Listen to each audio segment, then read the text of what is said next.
Hi, this is Randy Wyckoff, the Dean of the College of Public Health at East Tennessee State University. And I want to talk to you a little bit about what the future will hold for COVID 19. What will the future hold? I can say definitively right now that we don't know. And the reason we don't know is we don't know what COVID 19 will be like. There are a variety of different ways that infectious diseases can evolve over time.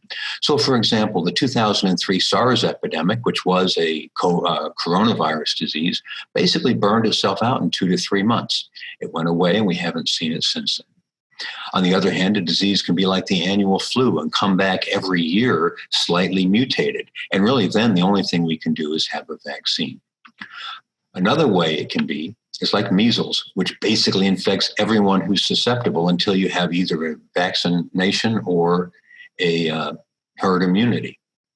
Or fourth, it could be like the Spanish flu, which came in the springtime, was pretty bad, but not terrible, seemed to go away in the summertime, and then came back in the fall and killed probably 50 million people.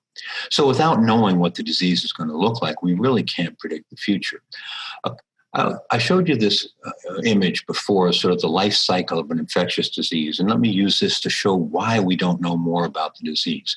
First of all, we don't know how many people are infectious. We simply haven't done enough testing in our communities to know how many people are walking around with the infection, exposing other people. Secondly, because most of our testing has been done on those who are ill, we really have no idea how many people have fully recovered and immune.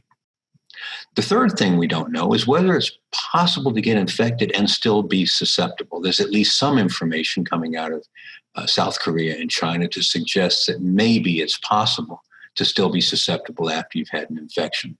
And the fourth thing we don't know, frankly, is we've had very strong social isolation in the United States, and we don't know what's going to happen when we back away from that. Sorry, I can't give you better answers on this, but I don't know what the future is going to hold. If you have any questions, feel free to contact me, and I'll be happy to try to find an answer for you.